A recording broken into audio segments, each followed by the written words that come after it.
There will be great changes in Central Europe. Great changes will take place not because of Gorbachev and President Bush, but thanks to these people, the hunger strikers at the Arbat in Moscow. These people are praying, they are striking, they are demonstrating. On September 17th, these people came out with Sherbitsky, and yesterday we heard that the General Secretary of the Communist Party in Ukraine was demoted because of the readiness for sacrifice of these people. These changes will take place in Central Europe and the Soviet Union. We will have an independent Baltic states, an independent Russia, independent Ukraine, Georgia, Armenia. This independence will be built upon the truth of the gospel. We are still suffering. Gorbachev is threatening that he will not give freedom to these peoples. But this does not depend on Gorbachev. If Russia is to be respected by other nations, it will have to grant independence to these peoples. The Mother of God is calling us to peace. Peace will come through justice, and not because of the General Secretary of the Communist Party. The history of the appearances of the Blessed Mother go back many centuries. The church in the village of Hrushchev near Drohobych is one of many such shrines dedicated to the Mother of God in western Ukraine. During the wars of Bogdan Khmelnytsky with the Polish crown in the 1600s, the Virgin Mary appeared over the spot where the present chapel now stands. The people planted a willow tree to commemorate this event at the place of the apparition. At the end of the 18th century and the beginning of the 19th, a spring of clear water appeared at the foot of the willow. People from the surrounding villages would come to take water for their various ailments, and its renown spread far beyond the borders of Galicia. In 1806, the villagers placed an icon of the Virgin Mary on the willow, an icon painted that same year by Stepan Chapovsky. They often gathered here for prayer, offering votive candles and celebrations in honor of the Virgin Mary. This was not to the liking of the current owners and the administrators of the property, and these decided to put a stop to the meetings. The owners bribed a scoundrel, an unbeliever, Justin Kina, to destroy the fence around the willow about 1840.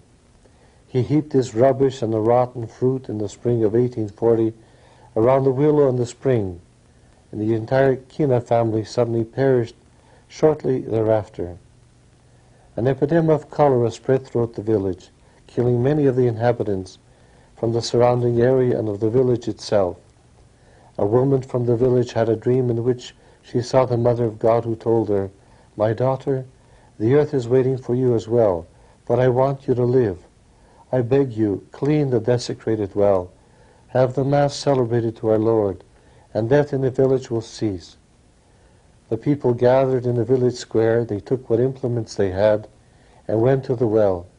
And as had been promised, the cholera disappeared from the village when they had fulfilled their request. The people bought this well from the owners and built a chapel around the well. This was in 1856.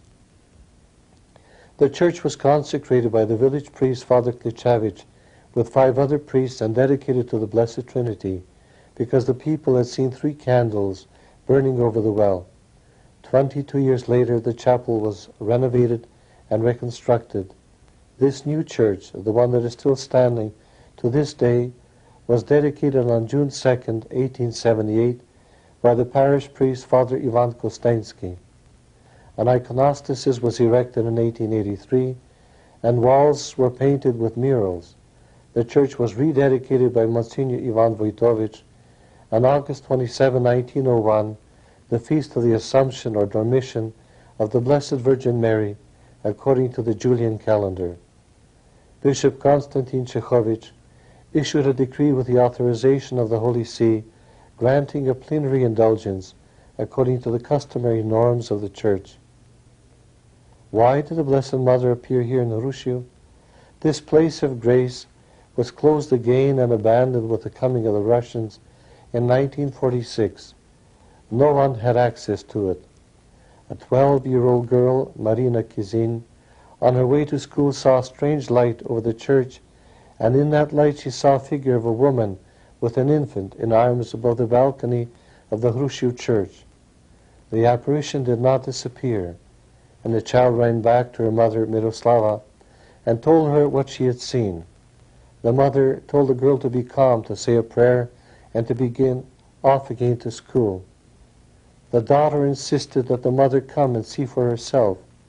This was easily done, for the church could be seen clearly from their garden.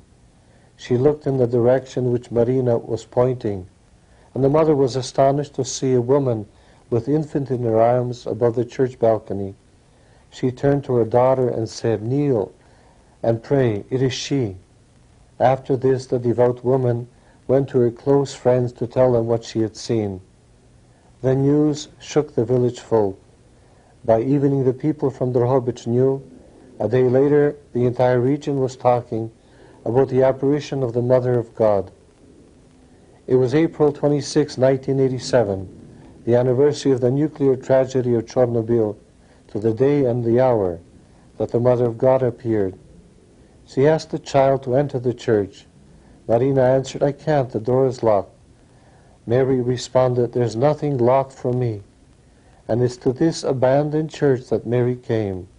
And often the devout pilgrims who came to the church would see the Mother of God through the keyhole, praying before the altar, interceding for the people, and the entire church illuminated. It was from this day that endless pilgrimages began from the outlying areas, from Ukraine, from the entire Soviet Union, notwithstanding the many attempts of the authorities to keep the people away. The Catholic services were celebrated in the open air before the church.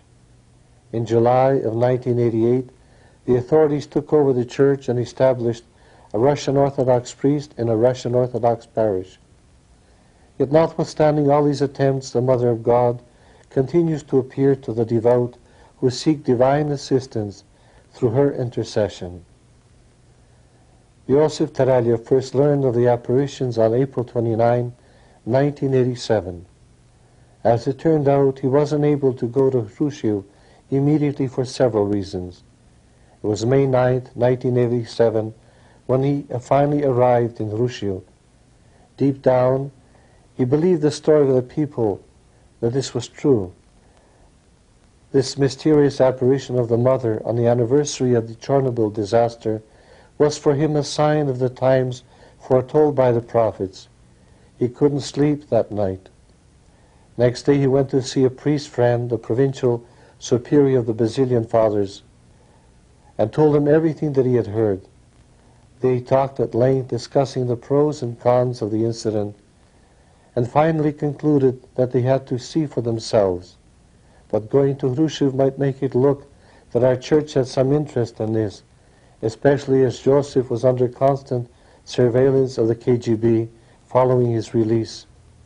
They could use this visit for their propaganda against the Ukrainian Catholic Church. In the end, Joseph decided to go. He was convinced that the KGB would not dare arrest him after his release by a decree of the Presidium of the Supreme Soviet of the USSR. He made his decision. A detachment of the underground Ukrainian National Liberation Front chose 10 young men who had completed their military service in the Russian army to accompany Joseph. And they arrived in the village of Hrushiv on May 9th. The Mother of God is continuing to appear in Hrushiv to the present day. She no longer appears to the masses as she had in the first months of her apparition in 1987. She appears to the innocent children almost always. And as devout pilgrims come to pray for their needs, people who come not out of curiosity, but seeking divine help through her prayers and assistance, she appears to them dressed in the garb of a nun or an elderly woman, but the people become aware of her presence only when she has disappeared. This is the personal witness of Joseph Tarelya, and as in all such events, it is submitted to the ultimate judgment of the Church, which is alone competent to make a declaration of the authenticity of the events of heaven.